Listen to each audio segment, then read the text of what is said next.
Hello दोस्तों, कैसे आप लोग। मैं उम्मीद करता हूँ आप अच्छे होंगे और आपका पढ़ाई अच्छा चल रहा होगा। चलिए आज के इस वीडियो में हम लोग बात करेंगे इकोनॉमी एंड मार्केटिंग के टेस्ट नंबर 13 के बारे में।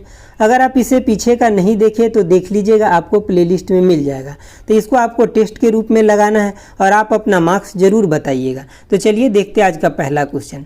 Dash dash are the forms of human need take as a shaped by culture and individual personality. तो इसका आंसर हो जाएगा आपका वांट्स हो जाएगा। ठीक है, इसके बारे में थोड़ा अच्छे से सॉल्यूशन भी देख लेते हैं। देखिए सबसे पहली बात, इसका आंसर तो आपका वांट्स हो जाएगा।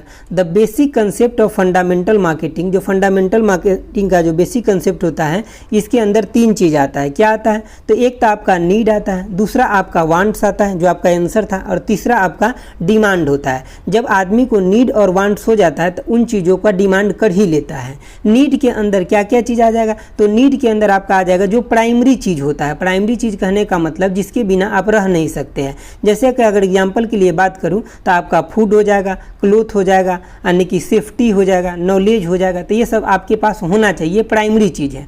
वांट्स क्या हो जाता है? तो वांट्स वो हो जाता है जैसे कि आपके पास अगर सरप्लस इनकम है, सरप्लस पैसा है, मतलब एक्स्ट्रा है, तब उसके हिसाब से आप अपने डिजायर को क्रिएट करते हैं, तो वही होता है वांट्स होता है। यानी कि wants are need shaped by culture and individual personality. Culture का मतलब जैसे कि आप एक ऐसे सोसाइटी में रहते हैं जहाँ पे अगर सबके पास गाड़ी है तो आपको भी मन करेगा कि हम भी गाड़ी खरीद लेते। ये आपका वांट्स हो गया, क्योंकि आपके पास जब सरप्लस पैसा होगा, सरप्लस इनकम होगा, तभी आप ऐसा सोच सकते हैं, वांट्स हो सकता है। और जब ये दोनों चीज़ है आपके पास, इसके मतलब आपके पास ऑलरेडी डिमांड आ जाएगा। मतलब जैसे कि आपका नीड है उन चीज़ों का या वांट्स है, तो आप उन चीज़ों का डिमांड कर ही लीजिएगा, वो चाहे कोई प्रोडक्ट हो या सर्विस हो। हम एक छोटा सा एग्जाम्पल आपको देते हैं। देखिए जैसे कि सपोज कीजिए कि आपको एक गाड़ी का ज़रूरत है, तो सपोज कीजिए कि आप एक टोयोटा गाड़ी ले लिए। मतलब क्या, एक ट्रांसपोर्टेशन का ये आपका माध्यम बन गया। और लेकिन ये क्या है कि एक लो कॉस्ट पे और फ्यूल इकोनॉमी, मतलब आपका सिर्फ और सिर्फ क्या होगा कि काम चल जाएगा अच्छे से। लेकिन आप चाहते कि नहीं, आपका वांट्स है, आपके पास पैसा ज़्यादा है,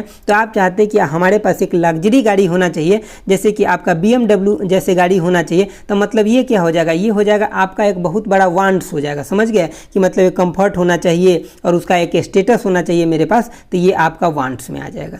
चलिए अगला देखते हैं। देखिए आपका अगला क्वेश्चन है 2 नंबर। देखिए 2 नंबर क्वेश्चन कह रहा है, पहले आप अपना आंसर जरूर सेलेक्ट कर लीजिएगा, उसके बाद ही मेरा आंसर देखिएगा।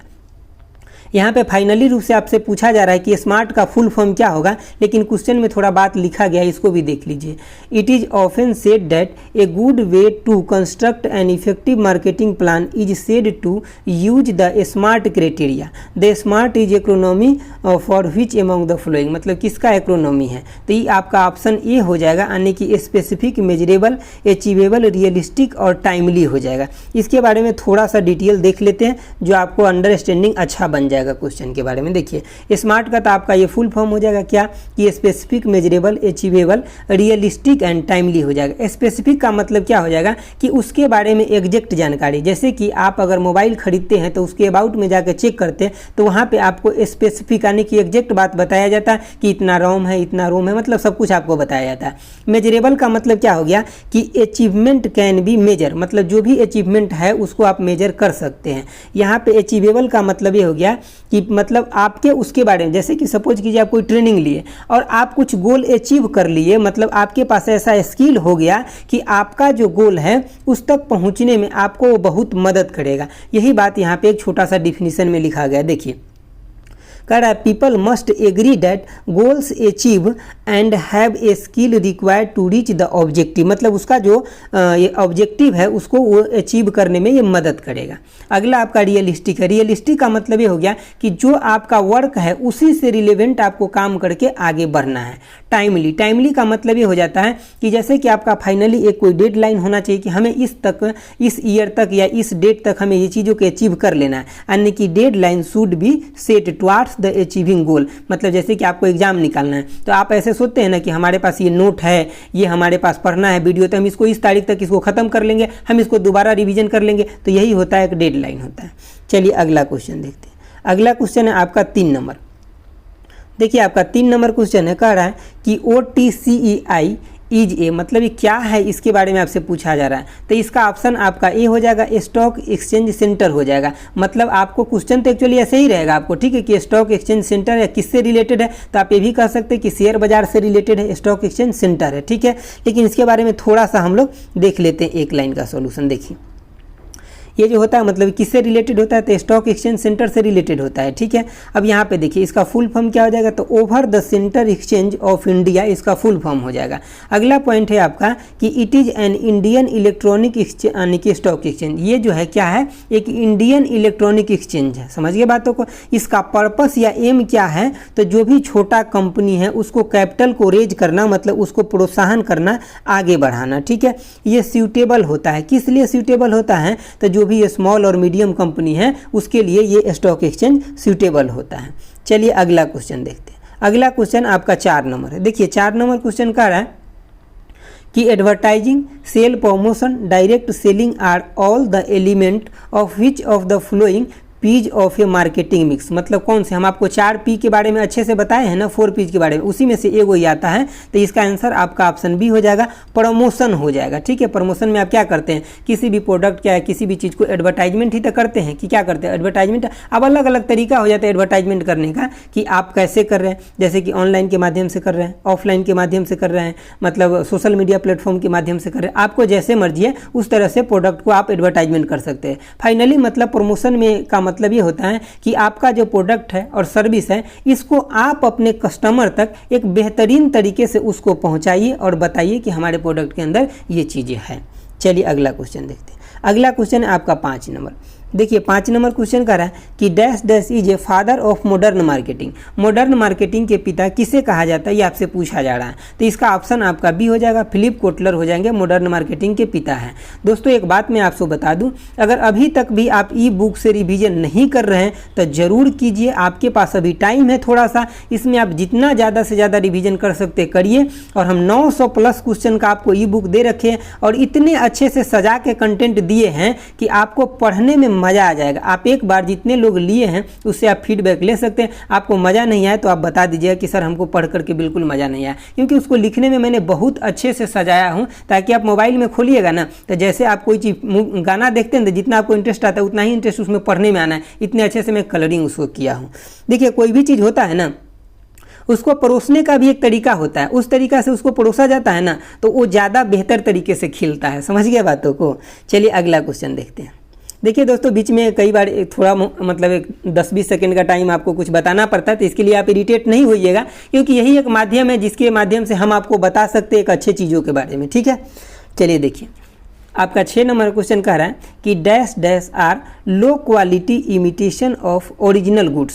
जैसे कि आप देखते हैं ना बाजार में ओरिजिनल गुड का एक लोकल गुड्स भी आ जाता है, जैसे कि मतलब मान लीजिए कि यानी कि काउंटरफिट, ऐसे बोल सकते हैं आप, काउंटरफिट प्रोडक्ट आ जाता है। तो वो मतलब क्या आता है, एक्चुअली ओरिजिनल का वो एक वर्जन है, लेकिन वो क्या है मतलब डुप्लीकेट है, वो सस्ते में आपको मिल जाएगा, वो एक नकली उत्पाद है। तो बहुत लोगों के पास जैसे ओरिजिनल प्रोडक्ट के जैसे उसको लेने का कुछ इच्छा रहता है, लेकिन वो उतना पैसा इफर्ट नहीं कर पाता है, तो क्या करता है उसी तरीके का वो डुप्लीकेट प्रोडक्ट ले लेता है। समझ गया बातों को। तो यही होता है, इसका आंसर आपका ऑप्शन बी हो जाएगा। देखिए अगला आपका क्वेश्चन है 7 नंबर। 7 नंबर क्वेश्चन है कि यानी कि प्लांट एंड मशीनरी आर। तो क्या होता है, एक यानी कि टेंजिबल एसेट होता है, tangible asset for a business. किसी भी बिजनेस के लिए जो प्लांट है और मशीनरी है टेंजिबल एसेट है। आपको इस दोनों में डिफरेंस क्लियर कर लेना चाहिए कि टेंजिबल एसेट क्या होता है और नॉन टेंजिबल एसेट क्या होता है, क्योंकि यहाँ से क्वेश्चन आपके एग्जाम में आ सकता है। चलिए देख लेते हैं। देखिए आपका यहाँ पे ये सब क्वेश्चन हम आपको बता चुके हैं। देखिए यहाँ पे टेंजिबल एसेट में क्या होता है कि it is a physical forms and a finite monetary value. एक फिजिकल फॉर्म होता है और फाइनाइट इसका मोनेटरी वैल्यू होता है। जैसे कि आपके प्लांट के अंदर, सपोज कीजिए आपके पास कोई प्लांट है और उसके अंदर कोई मशीन है, तो मतलब आपके पास एक फिजिकल इक्विपमेंट है। समझ गए ना बातों को। आपको इसको दाम पता है मोनेटरी वैल्यू की, 10,000 का, 20,000 का, 50,000 का, कितना है आप इसका दाम पता है, ठीक है। अगला पॉइंट है आपका tangible asset include plant, machinery, property, equipment. इसके अंदर जितना भी रिंच, मसाला, सिलाई जितना भी है ना, ये सब आपका टेंजिबल एसेट में आ जाएगा। समझ गए बातों को। अगला देखिए, अगला है आपका पॉइंट कि it can be destroyed by accident, fire, natural disaster. आपको जो फिजिकल जो सामान है आपके पास मोनेटरी वैल्यू का, ये आपको डिस्ट्रॉय भी हो सकता है अगर कोई एक्सीडेंट हो जाए तब, या फायर हो जाए तब, या फिर नेचुरल कोई डिजास्टर हो जाए तब हो जाएगा, ठीक है। लेकिन अगर हम अगले तरफ में नॉन टेंजिबल एसेट के बारे में देखते हैं तो इसको एक और नाम से जाना जाता है, किस नाम से? तो इनटेंजिबल के नाम से भी जाना जाता है। इसमें एक पॉइंट लिखा हुआ है कि lack of physical but have monetary value, मतलब इसका फिजिकल नहीं होता है, आपको वहाँ पे दिखाई नहीं देगा, आप छू के नहीं दे सकते, लेकिन इसका फिजिकल मतलब मॉनेटरी वैल्यू जरूर होता है। जैसे कि एग्जाम्पल के लिए बात करूँ तो पेटेंट हो गया, जैसे कि कोई कंपनी खोलने के लिए आप गवर्नमेंट से पेटेंट राइट लेते हैं ना, तो वो हो जाएगा, आपका ट्रेडमार्क हो जाएगा, कंपनी का ब्रांड हो जाएगा, कॉपीराइट पॉलिसी हो जाएगा। तो ये सब क्या है? एक नॉन टेंजिबल एसेट है, मतलब आपके पास है लेकिन फिजिकली नहीं है, लेकिन ये रजिस्टर आप ही के नाम से। समझ गया बातों को ना? चलिए अगला क्वेश्चन देखते हैं।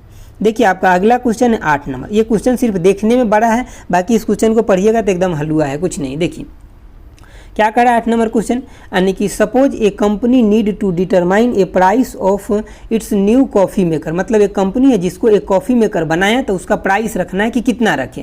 तब उसके बाद लाइन लिखा हुआ है कि it competitor sells the same product, मतलब उसके कॉम्पिटिटर जो है मार्केट में वो सेम प्रोडक्ट कितना में बेच रहा है? 2000 में बेच रहा है। After looking at the competitor price the company consider setting the same price for a new coffee maker, मतलब वो भी क्या कर लिया, अब उसका प्राइस उतना ही रख लिया, 2000 ही रख लिया। तो कहने का मतलब आगे भी आपसे इसमें क्वेश्चन में देखिए, तो कहने का मतलब किसका एग्जाम्पल है? तो आपसे पूछा जा रहा है the above example related to which of the following pricing मतलब डिसीजन, मतलब किस प्राइसिंग डिसीजन से ये रिलेटेड है कि अगर कोई कंपनी अपना प्रोडक्ट 2000 में बेच रहा है तो दूसरा भी कंपनी जो अपना सामान बनाए तो ये भी 2000 में बेचने लगा। इनको ये डर है कि अगर हम ज़्यादा प्राइस रख लेंगे तो हमारे यहाँ से प्रोडक्ट कंपनी दूसरा जो कस्टमर है वो नहीं खरीदेगा, इसलिए तो इसको हम क्या बोलते हैं? ऑप्शन सी हो जाएगा, यानी कि कंपटीशन बेस्ड प्राइसिंग बोलते हैं इसको, ठीक है, यानी कि उसके कंपटीशन में अपना भी प्राइस इतना रख लिया। चलिए अगला क्वेश्चन देखिए। देखिए आपका अगला क्वेश्चन है 9 नंबर, कह रहा है कि ए डैश डैश इज ए, यानी कि detail version of the idea started in meaningful यानी कि मीनिंगफुल कंज्यूमर टर्म्स। तो इसका आंसर आपका हो जाएगा प्रोडक्ट कंसेप्ट हो जाएगा। देखिए प्रोडक्ट कंसेप्ट में क्या होता है कि उससे कंपनी को एक आइडिया लगता है कि जो हम पिछले बार जो प्रोडक्ट निकाले थे तो उसमें हमारे क्या मतलब अभी कमी है, क्या एक्स्ट्रा है, ठीक है, कंज्यूमर जो है और जो बायर है उसको क्या और चाहिए, क्या हम जोड़ सकते हैं। तो इन सब के मतलब इस प्रोडक्ट कंसेप्ट से ये सब पता लगता है। इसके बारे में एक लाइन सॉल्यूशन देखिए प्रोडक्ट कंसेप्ट जो है क्या कहता है कि the purpose of product concept, मतलब इसका पर्पस क्या होता है कि predict the interest, want and desire of the consumer in future. मतलब क्या, कंपनी जो पिछले साल प्रोडक्ट निकाला था उसके बेसिस पे इसको पता लग गया कि जो कंज्यूमर है, जो बायर है, वो क्या चाहता है फ्यूचर में, उसका इंटरेस्ट क्या है, उसका वांट क्या है, उसका डिजायर क्या है। समझ गया? अगला पॉइंट है आपका कि product concept is a detail version of new idea, मतलब न्यू आइडिया मतलब कंपनी अगर कोई न्यू प्रोडक्ट निकालना चाहता है तो उसके लिए क्या है, एक मतलब डिटेल वर्जन है कि मतलब उसके बेसिस पे आगे ये प्रोडक्ट निकाल सकता है मॉडिफाई करके। अगला पॉइंट है आपका कि product concept helps the organisation और कंपनी। प्रोडक्ट कंसेप्ट जो होता है ये ऑर्गेनाइजेशन और कंपनी को हेल्प करता है forecast the benefit and future outcome. Forecast मतलब क्या, भविष्यवाणी करने में कि हम जो अभी प्रोडक्ट बनाएंगे इससे हमें आगे कितना बेनिफिट होगा, कितना उसका आउटकम आने वाला है। चलिए अगला क्वेश्चन देखिए आपका 10 नंबर क्वेश्चन है। क्या कह रहा है कि विच of the following pricing practice is not a legal in India, मतलब कौन सा इसमें मतलब प्राइसिंग है जो इंडिया के अंदर लीगल नहीं है, आपको बताना है। आपको आंसर पता चल गया? चलिए देखिए इसका हो जाएगा आपका ऑप्शन सी हो जाएगा, यानी कि प्रेडेटरी प्राइसिंग हो जाएगा। देखिए इसमें क्या होता है ना कि कोई भी कंपनी है वो क्या करता है ना कि इसमें मतलब उसका चाह होता है कि वो अपने प्रोडक्ट का दाम बहुत कम रख ले। मान लीजिए सपोज कीजिए कि उसको बनाने में अगर उसका मैन्युफैक्चरिंग कॉस्ट जो है अगर 10 रुपया लगा तो वो सोचेगा ना कि हम इसको 8 रुपया में बेच ले मार्केट में, 2 रुपया ही लॉस सहना चाहेगा। किस लिए? ताकि ये क्या करे, अलग अलग वैरायटी का जितना भी कस्टमर है ये अपने तरफ खींच ले पहले, और जिसके वजह से क्या होगा, इसके जो इस कंपनी का जो कंपटीटर बैठा हुआ है मार्केट के अंदर वो ऑलरेडी आउट हो जाएगा, क्योंकि उसको लगने लगा कि हमको लॉस लग रहा है तो दूसरा जो कंपटीटर है वो आउट हो जाएगा। उसके बाद फिर से ही अपना प्राइसिंग मॉडल मतलब सही कर लेगा। तो ये एक कंपनी का पॉलिसी होता है, ठीक है, लेकिन ये लीगल नहीं होता, ये इंडिया के अंदर लीगल नहीं, इलीगल है। लेकिन ऐसे मतलब चोरी छुपी से तो कर लेता है कोई कंपनी, लेकिन ये मतलब जैसे कि लीगल तरीके से ऐसा काम नहीं कर सकता है। समझ रहे, इंडिया के अंदर ये अलाउ नहीं है। चलिए अगला क्वेश्चन देखते हैं। अगला क्वेश्चन आपका 11 नंबर, देखिए 11 नंबर क्वेश्चन कह रहा है कि यानी कि during the presentation of union budget 2021 finance minister Nirmala Sitharaman announce Mitra scheme which is related to. तो मित्रा स्कीम जो है किससे रिलेटेड है आपको बताना है। तो देखिए ये आपका ऑप्शन बी हो जाएगा, टेक्सटाइल इंडस्ट्री से रिलेटेड है। ठीक है, अभी जो है भारत के अंदर टेक्सटाइल इंडस्ट्री को बहुत ऊंचे लेवल पर मतलब इसको बढ़ाने का कार्य मतलब किया जा रहा है, ताकि इसको ग्लोबल लेवल पर इस बिजनेस को बढ़ाया जा सके। और लास्ट 3 ईयर में कितने, लास्ट 3 ईयर में 7 टेक्सटाइल मतलब पार्क की स्थापना किया गया है। ठीक है, तो ये आपको याद रखना। अगर इससे मतलब इसका मीन्स पूछ ले क्या होता है कि मतलब मित्रा का, तो इसका मतलब होता है मेगा इन्वेस्टमेंट टेक्सटाइल पार्क होता है। क्या होता है? मेगा इन्वेस्टमेंट टेक्सटाइल पार्क होता है। ये सभी बात जो मैं बोल रहा हूँ आपको अच्छे से सुन के याद रखना है। 10 मिनट के मतलब 5 सेकंड 10 सेकंड के वीडियो देख के आपका काम नहीं चलेगा। सिलेक्शन लेना है तो आपको अच्छे से, जो भी टीचर आपको पसंद आता है, हम ये नहीं कहते कि आप मेरा ही वीडियो देखिए, आपको जो पसंद आते हैं उनके वीडियो को आप अच्छे से देखिए और अच्छे से फॉलो कीजिए। कि कोई भी टीचर अगर आपको पढ़ाता है ना, तो चाहे टीचर कोई भी हो, वो 100% कोशिश हमेशा करता है कि जो हमसे पढ़े उसको पूरा समझ में आ जाए। हालांकि जिसके पास जितना कैपेसिटी होता है उतना समझाने का कोशिश करता है, तो आप उसको, जिसको भी आप फॉलो करते हैं अच्छे से कीजिए ताकि आपका सिलेक्शन श्योर हो।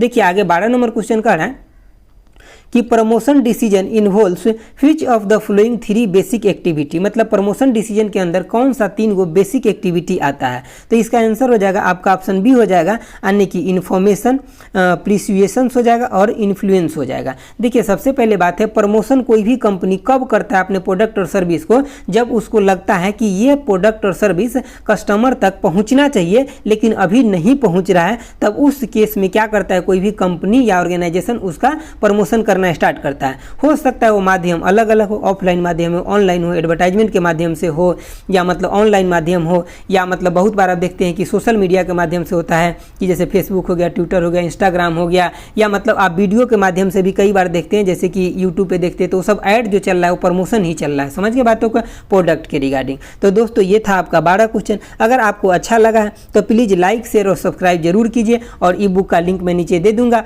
उससे आप रिविजन करना शुरू कीजिए। आपको मैं वादा करता हूं आपको 100% बेनिफिट होगा एग्जाम में इन सब बुकों से और इन सब क्वेश्चनों से पढ़ करके। समझ गए बातों को, क्योंकि कंपटीशन बहुत है, आपको पढ़ना तो अच्छे से पड़ेगा सिलेक्शन के लिए। तो आज के लिए इतना ही रखते हैं। Thanks for watching. Okay bye. जय हिंद दोस्तों।